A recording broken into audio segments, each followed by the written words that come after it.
এটা সানচেজিয়া গাছ। এটা একান্থেসি প্রজাতির গাছ। এই গাছটা আমার খুব ভালো লেগেছে দেখে, তো ভাবলাম এটাকে নিয়ে আসি।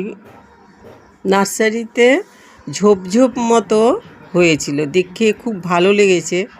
পাতাবাহার ভেবেই আমি এটাকে নিয়ে এসেছিলাম। আর দেখতে এত সুন্দর পাতার কালারগুলো আসে যে খুব ভালো লেগেছে। আর তারপর তো ঘরে আনার পর দেখতে পাচ্ছি এখন এই গাছটাতে ফুল এসছে। আর এটার ক্যারেক্টার তো আমার কিছুই জানা ছিল না, তো এখন এটাকে কখনো রোদে কখনো ছায়া ওই রকম করে রেখে রেখে আমি চেষ্টা করছি এটাকে সুস্থ রাখতে, ভালো রাখতে। পাতাগুলো এত সুন্দর দেখে কিনে এনেছি। এগুলো এইরকম ডার্ক সবুজ আর হলুদ হয়। আমি বেশি রোদের জন্য একটু ছায়াতে নিয়েছিলাম। ছায়াতে থাকলে পরে পাতার কি বলে কালারটা অনেকটা নষ্ট হয়ে যায়। এই যে এত সুন্দর কালার থাকে। এটা সানচেজিয়া স্পিসিওসা এই গাছটার নাম। আর এটা স্পেনের বোটানির প্রফেসর জোসেফ সানচেকের নামে এই গাছটার নামকরণ করা হয়েছে। এই গাছগুলো আসলে দক্ষিণ আর মধ্য আমেরিকায় ঝোপঝোপ মতো হয়ে রেন ফরেস্টে হয়ে থাকে, দেখা যায় ঝোপঝোপ মতো হয়ে থাকে এই গাছগুলো। আর এগুলো কিন্তু পাতা টাতা ঝরে না। আমি গাছটাকে পাতাবাহার হিসাবেই এনেছি। গাছটাকে আমি পাতাবাহার হিসেবে কিনে এনেছি। আনার পরে এটাতে যে ফুল ফোটে সেটা আমি বলতে পারি না। আমি আগে দেখিয়েছি আপনাদেরকে প্রথম দিকটাতে যে ফুল, আমি আসলে ওই টুকরোটা কদিন আগে করেছিলাম, এখন ফুলগুলো নষ্ট হয়ে গেছে। পুরো ভিডিওটা আমি একদিনে করিনি আর কি।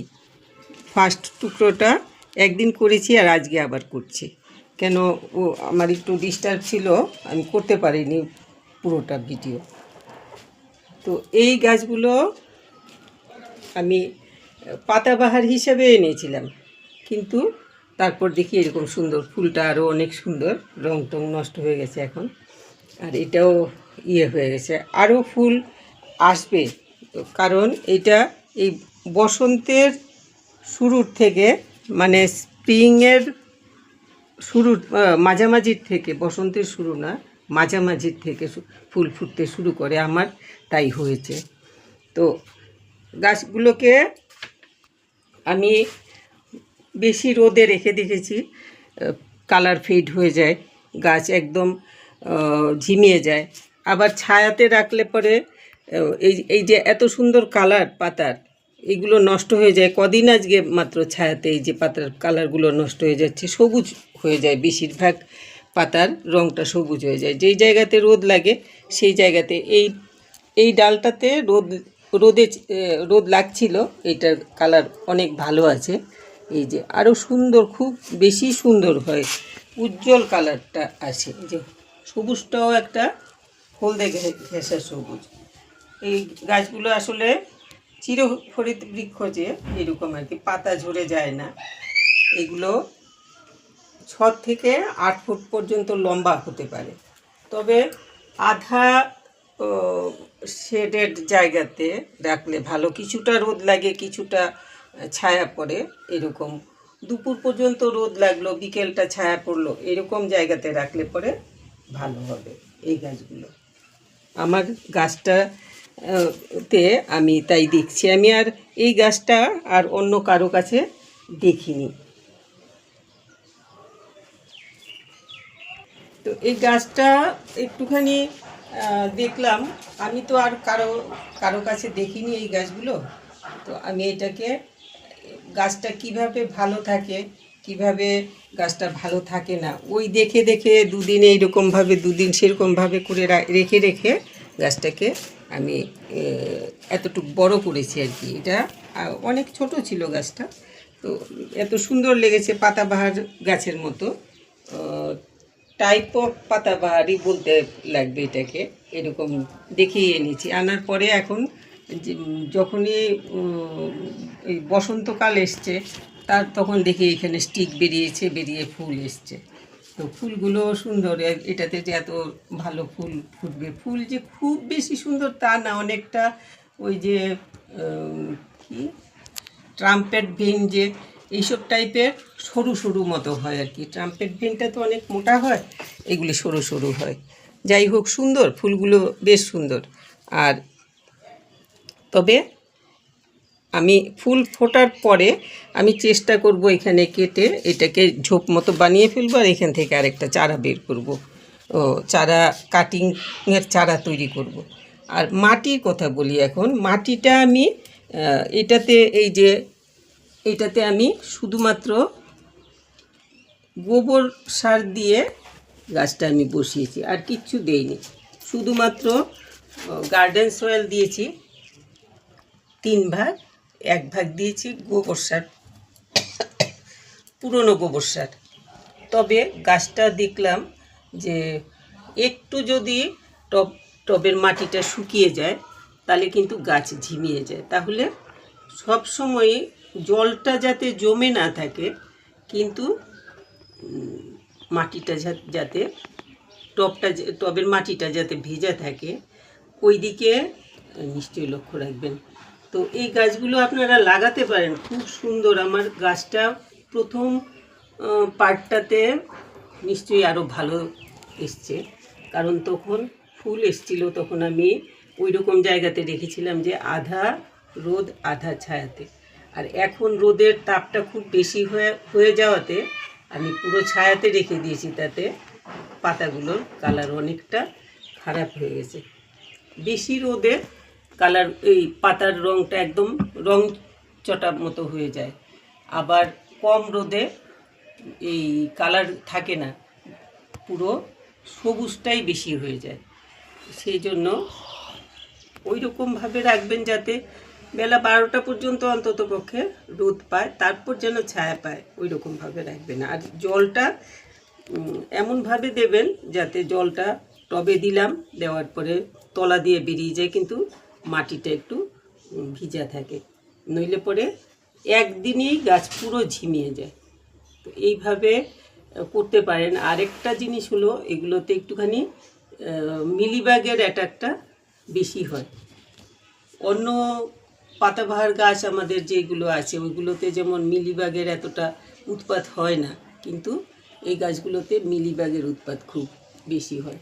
মিলিবাগের উৎপাতের জন্য একটুখানি শ্যাম্পু বা ডিটারজেন্ট পাউডার একটু, বা একটুখানি হ্যান্ড ওয়াশ জলের সাথে আধা চামচের থেকে কম 1/4 চামচ নিয়ে 1 লিটার জলে মিশিয়ে তারপরে স্প্রে করে দেবেন, তাহলে পরে মিলিবাগের উৎপাতটা কমবে। আমি এই কদিনের মধ্যে আমি আর এটাকে করে নিই। এই যে আবার এখানে অল্প অল্প হয়ে গেছে, এই যে এখানে হয়েছে, এই জায়গাটাতে এই যে আবার হচ্ছে। তো এই এখন আবার স্প্রে করতে লাগবে, তো ওইটা দেখে একটুখানি স্প্রে করে দিতে লাগবে। তো এই আমি দেখালাম আপনাদেরকে। আমার এই গাছটা কিন্তু আমি আর কোথাও দেখিনি, আমি ওই যে নার্সারিতে দেখে পাতাগুলো এত সুন্দর লেগেছে আমি নিয়ে এসেছি। এখন ভেবেছি এটাকে নতুন আরেকটা চারা তৈরি করব, এখান থেকে কেটে দেব, কেটে তারপরে এইদিকে ঝোপটা থাকবে টবে, আর এইটাকে আমি ওইখানে একটা জায়গা আছে সামনে, যে জায়গাটাতে আমার কিছুটা রোদ লাগে আবার কিছুটা ছায়া পায়, ওই জায়গাতে লাগাবো। তাহলে পরে এমনিতে কিন্তু ঝোপ হওয়ার গাছ এগুলো বিশেষভাবে গুল্ম জাতীয় গাছ, তো ঝোপ ঝোপ হয়ে হয়, তবে বেশি ছায়াতে কালারটা ঠিক থাকে না, বেশি রোদেও একদম রং জ্বলা হয়ে যায়। আর জলটা একটু লক্ষ্য রাখতে লাগবে, যেহেতু টবে, সেই জন্য রোজ দিনই কিছু না কিছু একটু হলেও জল দিয়ে দেবে, তাতে গাছ ভালো থাকবে।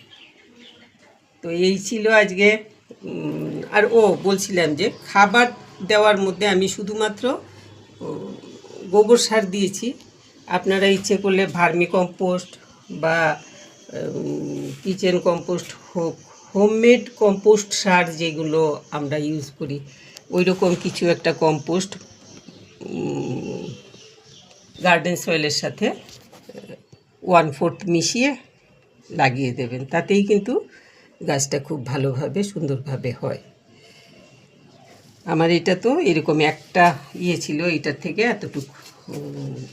এতখানি বেরিয়েছে, ডালপালা বেরিয়েছে, খুব বেশি দিন হয়নি, আজকে বোধহয় 3-4 মাস হয়েছে এটা এনেছি, যে গ্রোথ হয়েছে ভালো।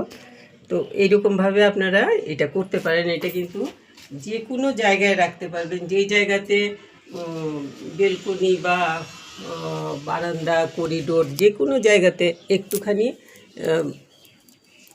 রোদ, কিছুটা সময় রোদ পায়, 2-3 ঘন্টা রোদ পায়, এমন জায়গাতে রেখে দেবেন, তাতে গাছটা কিন্তু খুব সুন্দর লাগবে দেখতে। এই ছিল আজকে আমার এই গাছের ইয়েতে বললাম।